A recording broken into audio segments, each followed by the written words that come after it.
This car is the most honest car you ever see. It's been a dream ever since I've had it. The first time I heard that engine screaming, I thought, I gotta have one of those. For me, the cars have personality. What's great about a BMW Classic is the community that surrounds it. When you listen to that, that's why we're here.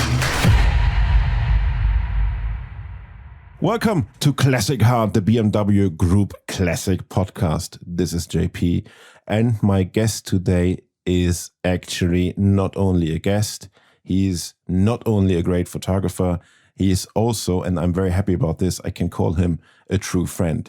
So with no further ado, I would like to introduce to you Mr. Grumpy himself, the eye of classic driver and so many other classic events and classic car photography. Welcome, Remi Dargegen, or as we say in French, Remi Dargegen. Thanks a lot for this introduction. That makes me a bit embarrassed, but well, I think you've said everything.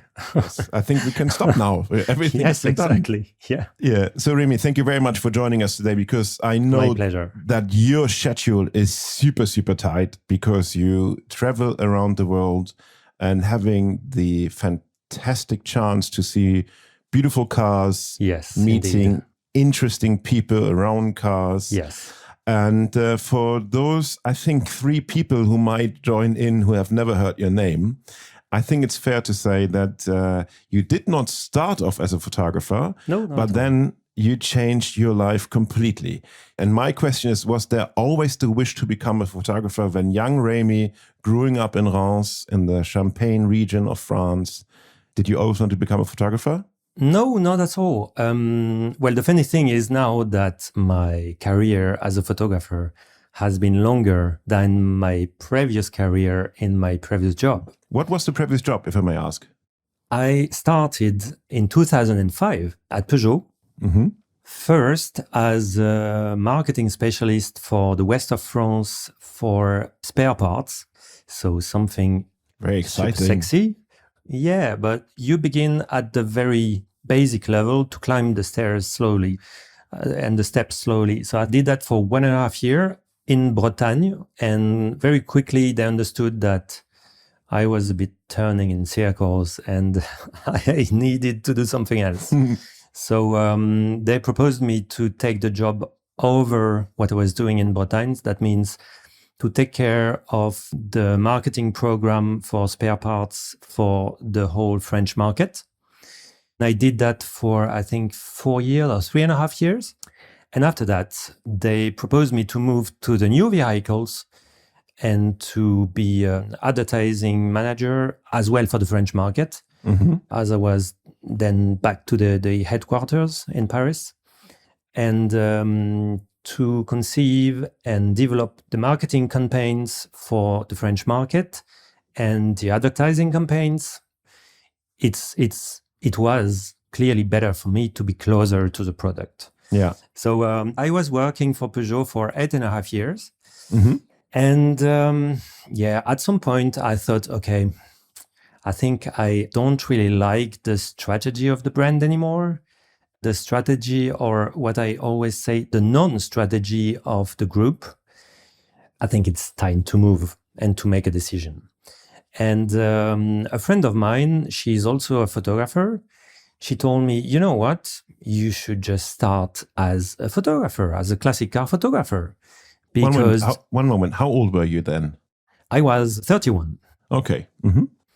So I think it's the age where you can still start from zero again, more or less. I'm a strong believer that you can start any time from zero, at any age. It's just a matter of your point of view in the end. We will talk about it later. Yes. So she told me that, and I said, yeah, but I mean, come on, I'm not a photographer.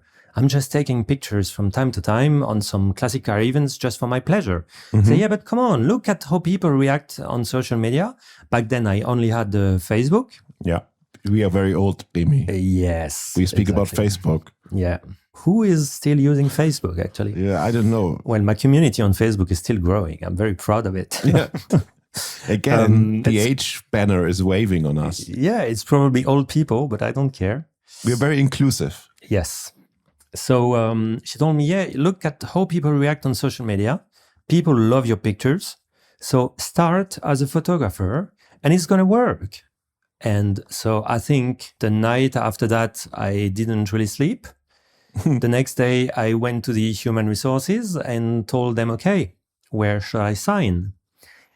I think I just followed my guts and I thought, yeah, actually, it's going to be like 200% in relation with my passion, which I strongly needed.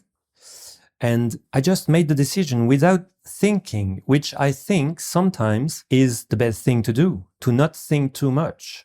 Yeah. Because otherwise you're stuck and you don't make any decision because you will think, oh, but what if? And 1.5 months later, ciao, I was flying, I mean, with my own wings, you know? So it was a bit scary, but in the same time, not at all. It was strange. Well, if I remember well, because as I said, it was like 9 years ago, 9.5 years ago. So, yeah. I mean, there are so many comments I would like to leave on that because first of all, I really admire you for making that decision. Thank you. I'm not sure if I would have the guts to do so because I'm more on the security side of life. Did you ever regret doing this? Obviously, when you're freelance, you have some moments which can be a bit more difficult, a bit more challenging. Because, the activity goes in waves, you know. Sometimes you're completely overwhelmed. Sometimes you think, what I'm going to do next week. But I haven't regretted any second, really. Me too. Me neither. That's more correct. I did not regret it because otherwise we most likely haven't met. Exactly. So, and I think that's also something beautiful which comes with change, that you meet new people or you surround yourself with new people. But do you remember your very first shooting? Well, I started. I was free like 2 days later to attend Retromobile. I took a few pictures for Arcurial, but just like that, So we have to say, wait a minute, Arcurial, a very famous French auction house for cars. Exactly. For those who did not know that. Not only cars, but I know the people working at their motor cars department since maybe 20 years for Mathieu and Pierre. We are long-time friends. So I helped them during that week to present the cars to the customers or the potential customers. And I also took some pictures, but just for fun. Yeah. And I think one of the most important ones was for Classic Driver, believe it or not. And I remember very well. Yeah. Isn't it beautiful? Yes. I remember very well. I sent an email to say, hey, I'm a new freelance photographer. I'm French. There is the Toronto in a few days, weeks, I can't remember. Would you like me to cover it for you? And I got an answer from your dearest colleague, Jan, who told me, yes, definitely, let's go for it. So as this is my very first or my oldest memory, we can say that BMW was involved because BMW is partner of the Toronto since maybe 15 years now. I can't even remember. I think quite from the beginning, actually. We need to ask Patrick about it, but I think it's right from the beginning.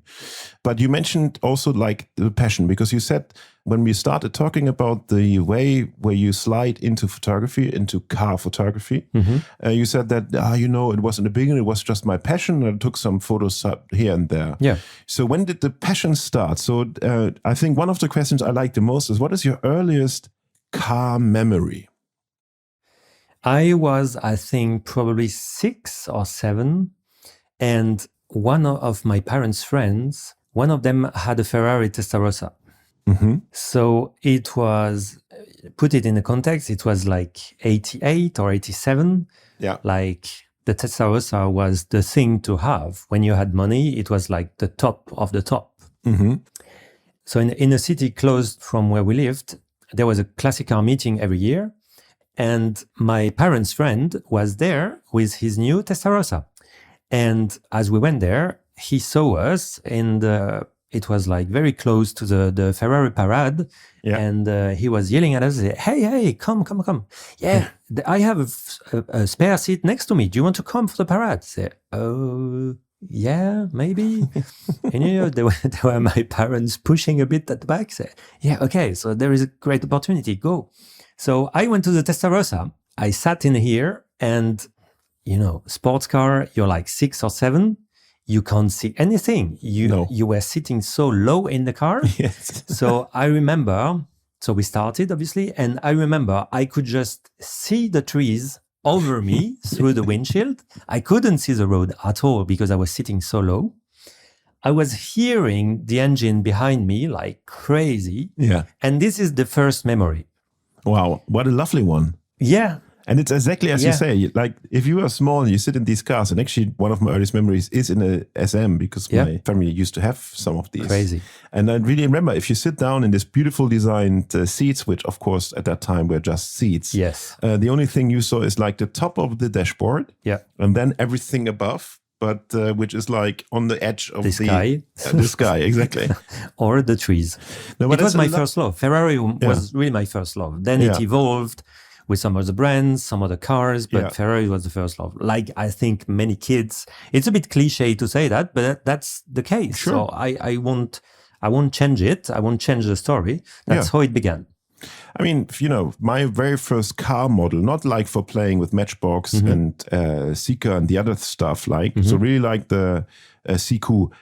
By my real model, which was not for playing, was the 288 GTO Burago in red with the cream hide plastic interior. Oh my God, yeah. Right? Nightmare. Yes, absolutely. But for me, it was like the holy grail. It was like no one is allowed to touch it or something like this.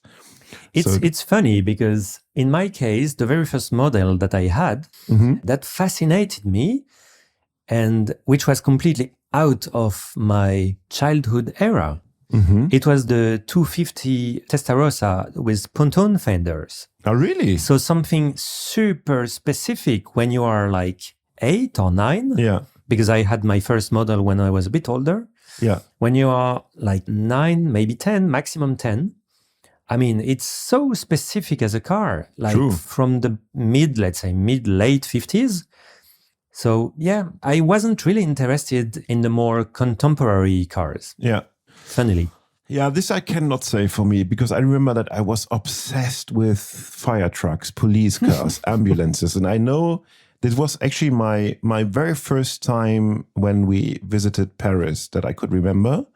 And it's a dear memory because I was walking down from the hotel, which was close to Olympia. And there was a small toy store like there were in that back at that time. Yeah, exactly. And I bought my very first, I think it was a Trafic Majorette. From the police car. From the police. From the police. Okay. So, and I think then there was another set I wanted, but it was too expensive. My father said, no, we're not getting that one. Like with a helicopter, with a Hughes helicopter in it and all this kind of things. So I think I still have that car actually. I need to look it up. I think I had the helicopter from the gendarmerie. I'm pretty sure. Yeah. I'm very jealous now. Pretty sure. Yeah. And would you say that this drive in the Testarossa at that time, that this kind of really started everything in terms of cars? I think I was already interested in other classic cars. Yeah. But I think that the ride in the car really gave me the virus. Definitely. Yeah. So, I mean, let's talk a bit more about the work as a photographer and your pictures. Do you have something like, let's say, a general approach?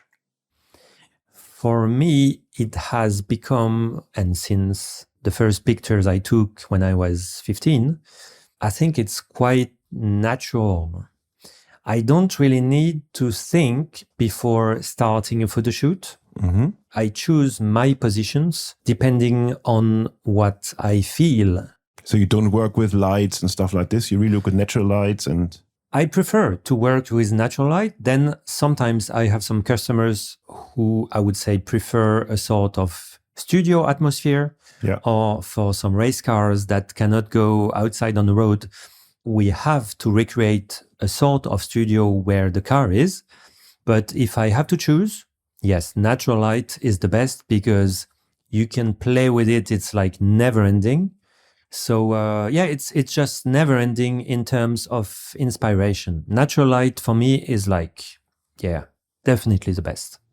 So some of the jobs I think are like, wow, and it's no secret. Who knows you is very aware that you're very emotional. And I think it's also part of the secret why your photography is so different. And I mean, there are Maybe. many great photographers out there. And I mean, I just know it from the work they deliver to us when we commission them. And they have all their different styles. So really, even though I'm not an artistic person, that's also no secret, I really can see, okay, that is a photo taken by Remi. I'm trying to put all my emotions, all my guts, and obviously all my passion into my pictures. Yeah. And probably people see it, people feel it. And I say that in a very humble and very modest way because I am very much like that and I'm not self-confident at all, as you know. Yes. I think now, people can recognize my pictures. Yes. The thing is, when you take a picture as a photographer or as an amateur, it doesn't really matter. When you take a picture, it has to create an emotion. Yes. It can be positive, people will love the picture. It can be negative, people will hate the picture. And I'm fully okay with that. At least you get a feedback. You create an emotion. Yes, but I want to create an emotion. Yeah. That's the point. And I think that maybe, and that's a theory, when you photograph something you really like, and also it's very well known that you're absolutely into vintage Bugattis and historic Bugattis.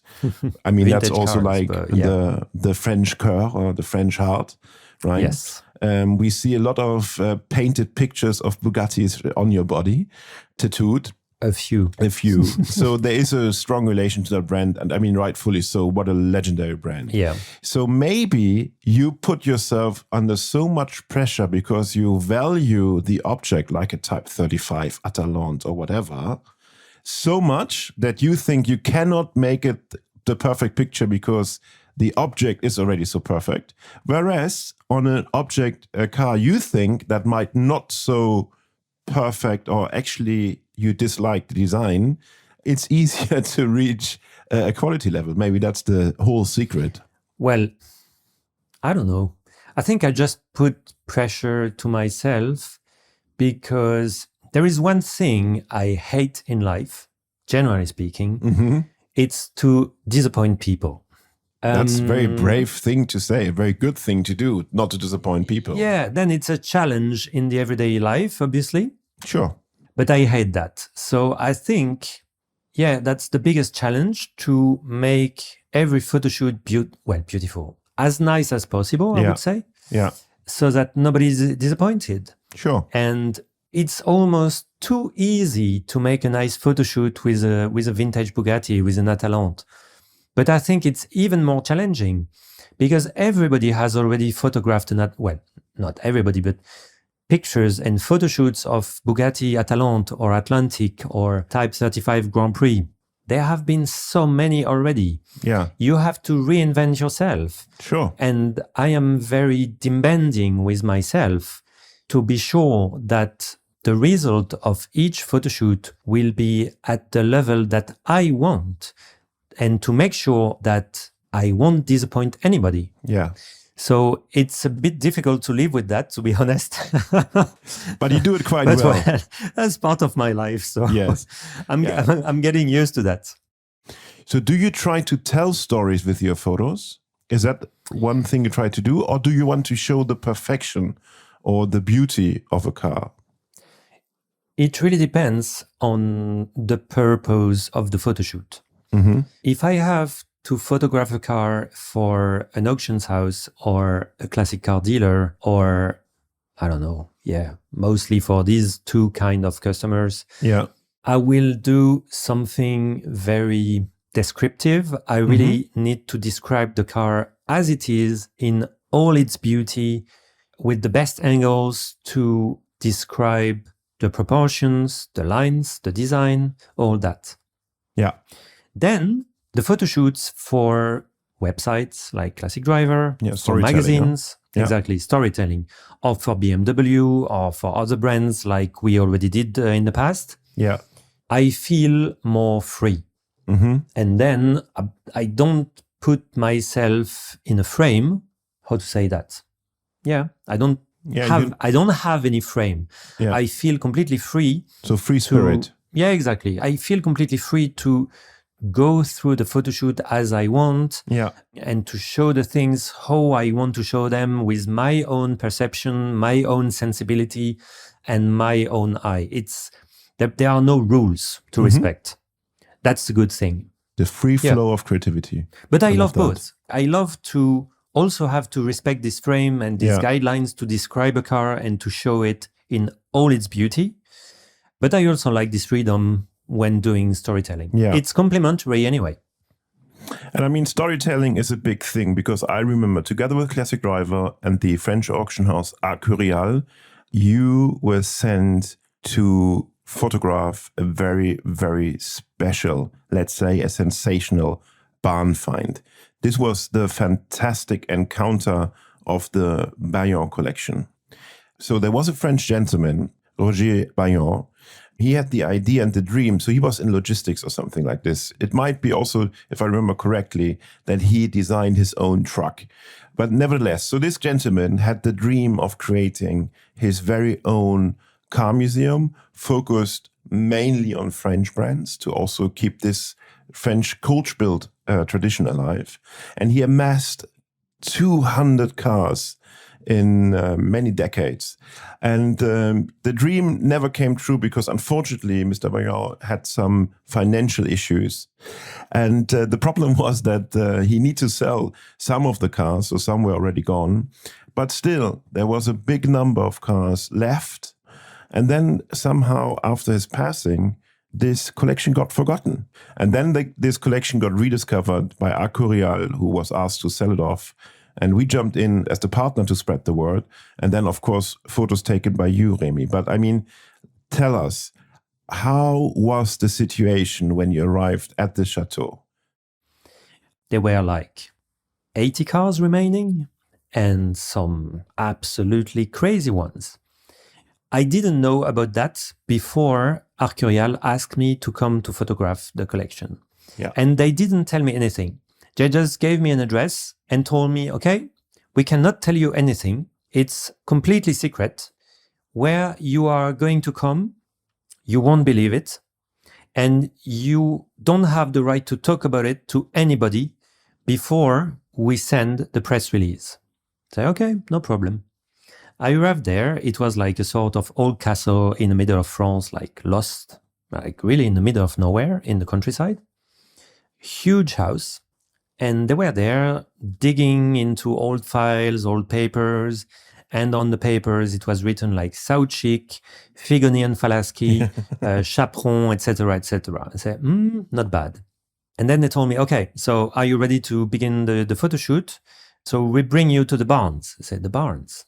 Yeah, all the cars are under barns. So we went to the backyard, and actually the cars were not under barns. It was just like pieces of metal, barely standing on pieces of wood, and not keeping the cars safe from the rain and from anything.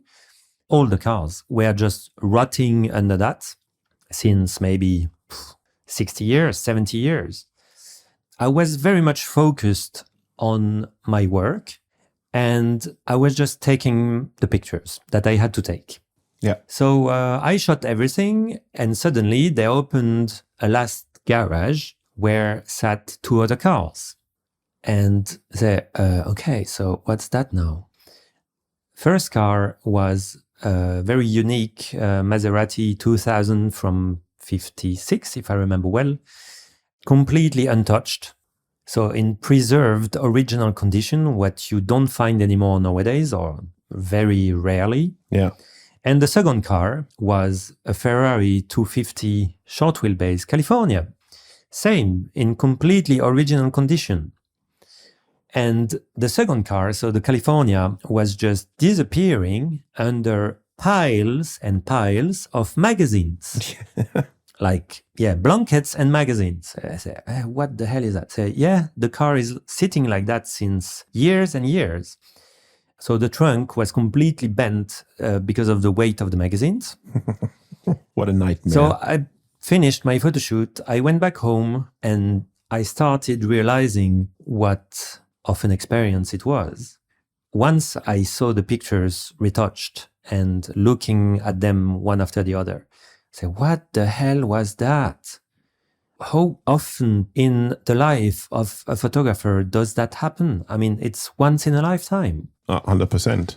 Plus, And yeah, we have to add that the car, the Ferrari, yeah, has a very famous owner. exactly. It was the car of, previously owned by Alain Delon. And they say that the pair of sports shoes in the trunk are considered his, right? Because I saw them Exactly. with a friend. I was just with the collection where the cars now.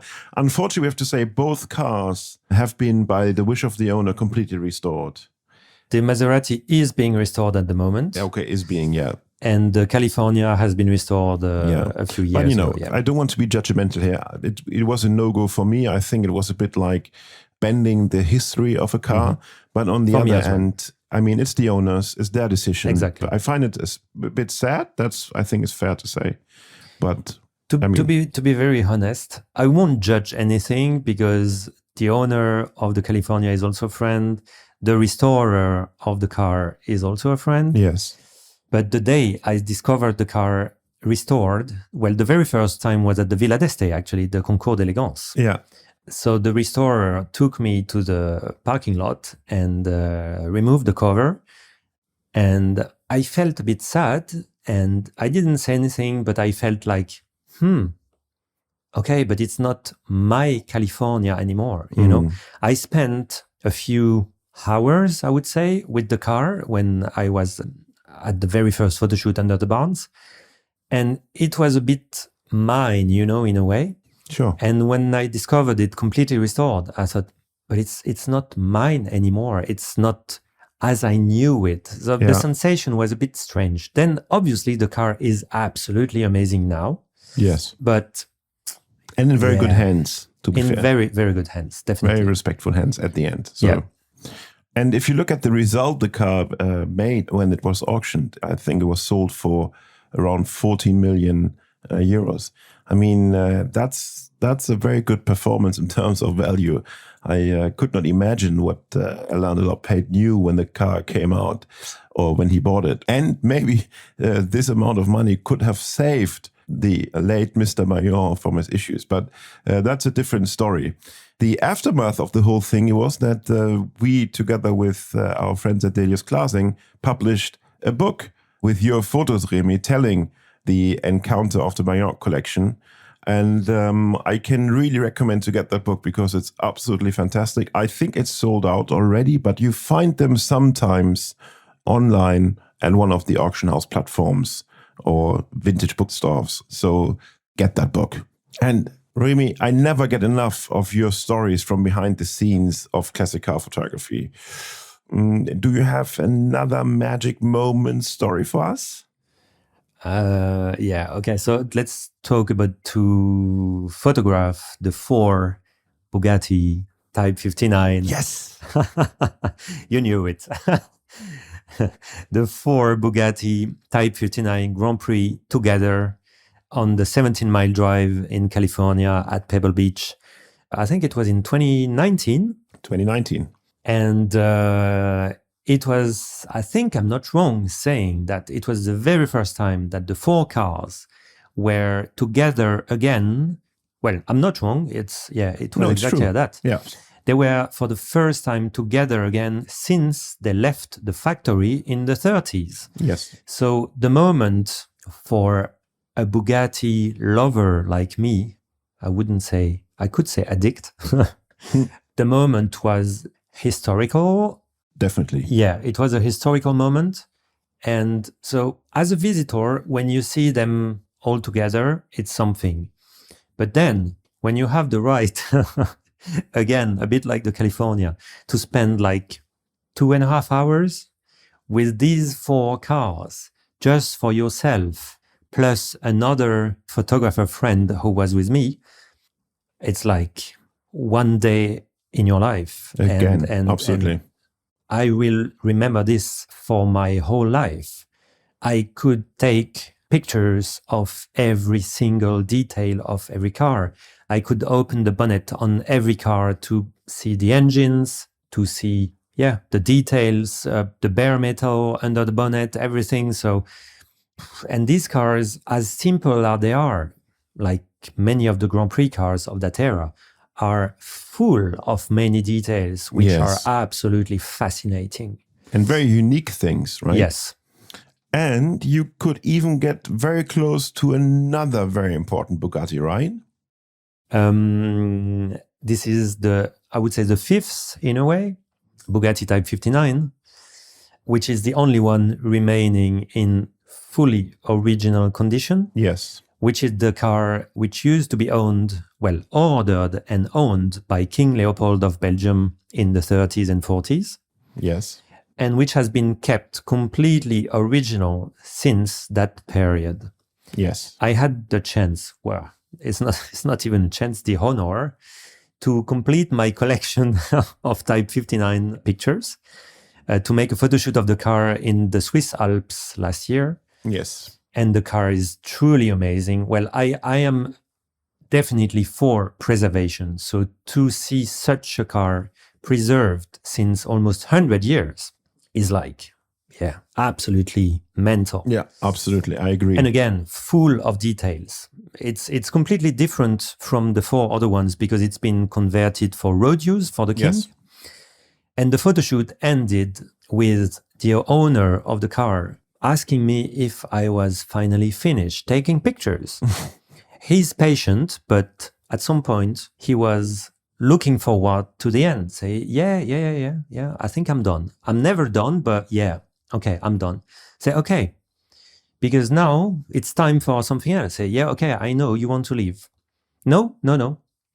Leave your camera. Yeah, okay. Jump in the car and go to drive it. Say, are you kidding? I'm not going to drive that car. I just can't, So imagine the very first time you are driving not only a Grand Prix car, but a Type 59. Not bad. No. And not Could be any worse. Type 59, but the only one like that. So Yeah, in original condition. This was, again, a moment that I will never, ever forget. Yeah, absolutely. And I want to thank him for his trust because that's a big thing. you don't have so many owners who are okay to propose somebody to drive their cars, especially when they are so pricey first, but so rare and such pieces unique. of jewelry, I would say. Yeah, because absolutely. This is what it is. And he drives his cars as much as possible. I would say all the time, almost, but as much as possible. And what he has done that day is priceless, definitely priceless. Full stop. I think there's no. Yes. We don't Otherwise, need to. I'm going to cry. So Yeah, full exactly. stop. We don't want that. We don't want that. Because the car you're referring for, so this special Bugatti was also participating in the Concorso d'Eleganza Villa d'Este. Exactly. And you have a very, very special relation to this concours of elegance because you have been for many, many years not only our eye of the Villa d'Este taking photos there, you did also the official photos for RM auctions, everything. So you've been quite a regular at this outstanding event. I remember that you did one of the most liked shot of a fireworks. I don't know when this was. Yes. I mean, this was the perfect timing. Unbelievable. And everyone at BMW Classic, everyone loves that photo. And Happy to hear that. and I assume it's moments like this that makes the Concorso very, very, very special. But what are your feelings about the Concorso? Why is it so special to you personally? I think for me, it's the best concours d'élégance in the world, or one of the two best, maybe, with Pebble Beach, which is a completely different style. Yes. Completely different in all the ways. Yeah. But the Villa d'Este, it's obviously the location, the atmosphere, the elegance in many ways, the cars, but also the people. And yeah, it's I find you're really transported in something different for, I can't even say one day, it's 3 days now. Yes. From the Friday when the cars are arriving, or even the Wednesday, Thursday, if we talk about the tour before, the Prelude tour. But if we really talk about the location, from the Friday when the cars are arriving until the Sunday evening with the prize-giving ceremony and the famous fireworks, you are completely transported out of time and out of, I would say, the world, because you are in such a small bubble that you cannot really describe. You really have to experience it to understand what the Villa d'Este is. I totally agree. And I mean, that's something I never saw it that way, but you are in a different orbit. You are in a different galaxy for 3 days. Definitely. And you said this so well, because that's it. You enter, and that's the difference to Pebble Beach. And Pebble Beach, I mean, Pebble Beach is Pebble Beach. The quality of cars is... The quality, the quantity. Everything is like... It's just full in the face, and you don't know where to look at, what to look at. It's incredible. Absolutely. But I never had that feeling that I was taken out of this world. And with the Concorso d'Eleganza Villa d'Este, I definitely have this. Yeah.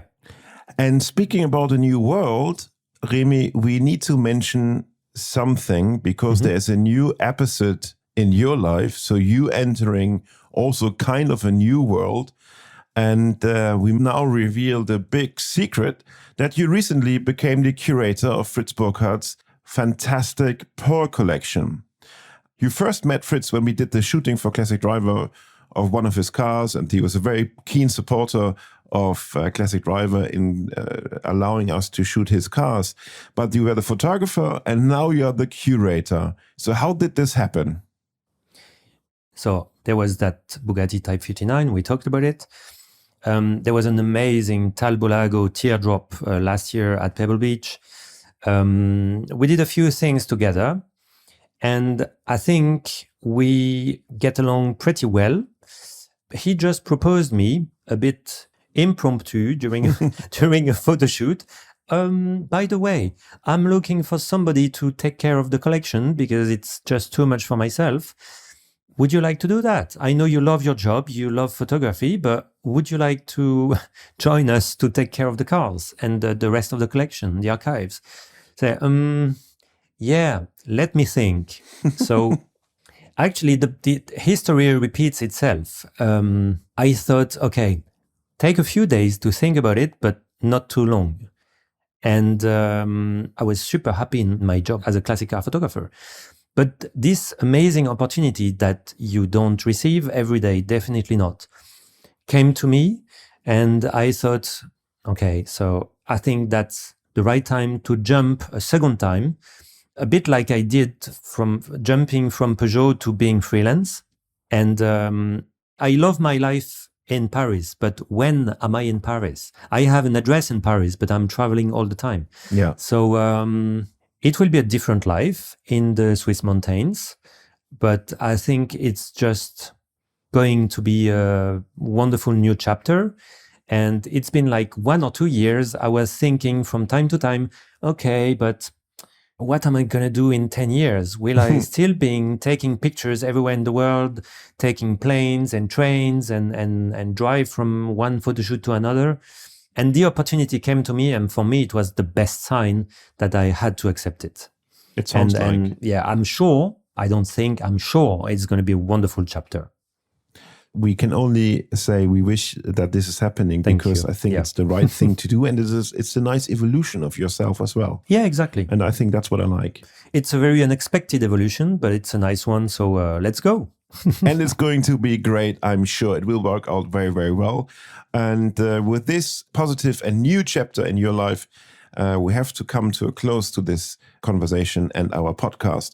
And Remi, thank you very much for giving us all the insights of the life of a car photographer. And as always, I would like also to thank the whole team behind the Classic Heart podcast. Without them, this would not have been possible. There's Alex and Marcus, Federica, who is taking care of all the good content here as our content editor. And if you liked what you listened to, then leave us a high star rating. Comments and criticism are more than welcome.